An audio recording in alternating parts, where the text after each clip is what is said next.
It's a safe bet to say that the 2010s was the decade for Shantae, and for Way Forward. It started the decade off with the release of Risky's Revenge, and as the decade rolled along, we witnessed Shantae gaining more notoriety with some appearances in other titles, such as Runbow, Indivisible, until it got cancelled, and even Super Smash Bros. Ultimate as a spirit, then eventually as a Mii costume.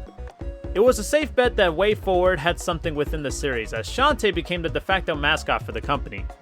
As the decade was approaching the end, Apple made the announcement of a new gaming subscription service called Apple Arcade, which allowed users on iOS to play games without any interruptions like ads or DRM. Among the games announced to launch with this service was the 5th entry in the Shantae series. Throughout the summer, we were getting a lot of details on this game, such as the resolution being up to 4K, colorful hand-painted artwork, and even animated cutscenes from world-renowned Studio Trigger, best known for works such as Kill la Kill, Darling in the Franxx, and even did the opening for Indivisible. There was a lot of hype for this game as Part 1 was released in September of 2019 for the Apple Arcade. It was even released as a full game in consoles a year later, during the early stages of the COVID-19 pandemic. It seemed that this was the entry that Way Forward was going all in for, as a lot of hype came with it, especially those who've played a Shantae game, and even those who'd like to get a hands on a Shantae game. So sit back and relax, as part of the finale of Shantae Week, I will take a look at the newest entry of the Shantae series, Shantae and the Seven Sirens. So this game is a bit different this time around, as Shantae and the crew are invited to Arena Town in Paradise Island for a Half-Genie festival, where she meets with other Half-Genies.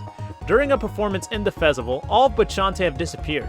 As she looks to investigate, she comes across her good old friend Risky Boots and accuses her of kidnapping the other Half-Genies. It turns out that she is actually there for a hidden treasure, while revealing that the Half-Genies were captured by a group called the Seven Sirens. It is up to Shantae to recover the other Half-Genies and restore peace in Paradise Island.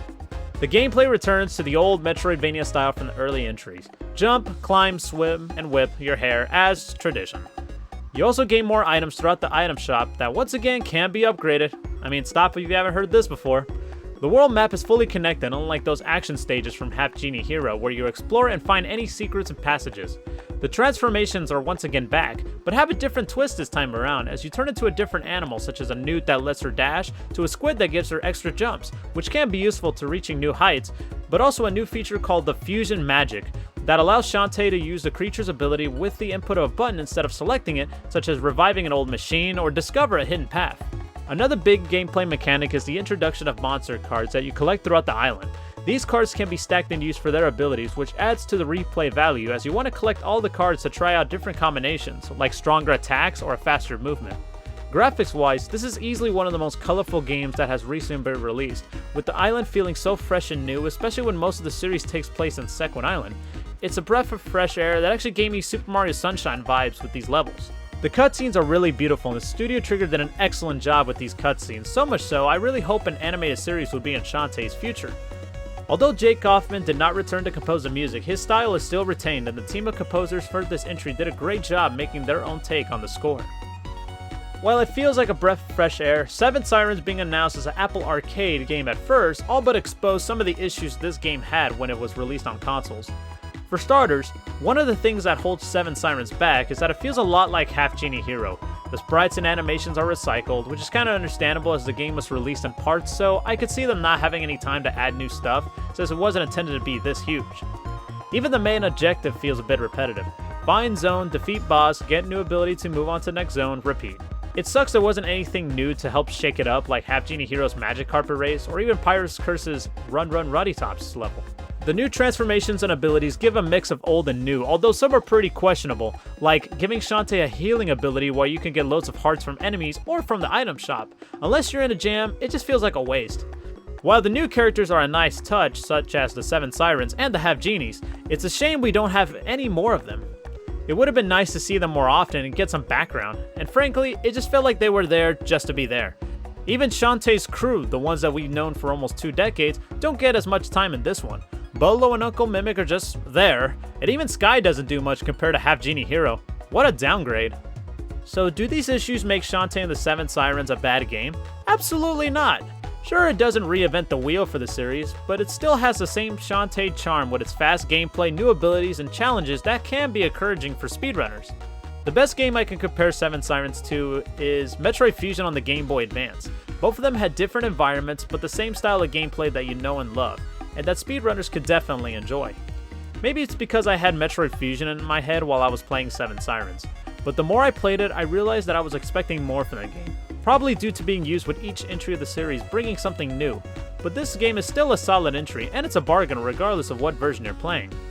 Recently, they released a new update that added new modes that add to the game's replay value.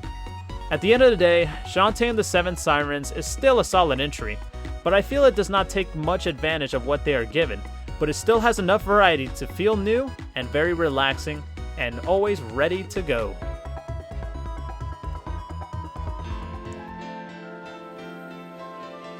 Wow, it is amazing that the series is 20 years old. I remember first discovering the Shantae series during an issue of Nintendo Power when Risky's Revenge was announced. It looked really fun to play and seemed like a series I could sink my teeth into. It was a shame most didn't know about this series until years later when the series was gaining lots of steam by being in games like Super Smash Bros., which I personally feel it helped a lot. Now that it's celebrating its 20th anniversary, I'm really glad to see that the OG indie darling is getting the recognition she deserves, and I'm looking forward to see what the future holds for Shantae and for Way Forward. Whether it's new collaborations, new merchandise, or even a new entry, I'm excited to see what the future will bring, and I want to thank you very much for watching this series. I had a great time discussing and reflecting on this series. If you enjoyed it, I hope you give this video a like and share it, as I'm looking to do another one of these in the future. I had a great time talking about the Shantae series, and I'm looking forward to seeing what the future brings. Once again, thank you for watching, and happy 20th anniversary, Shantae. Here's to 20 more.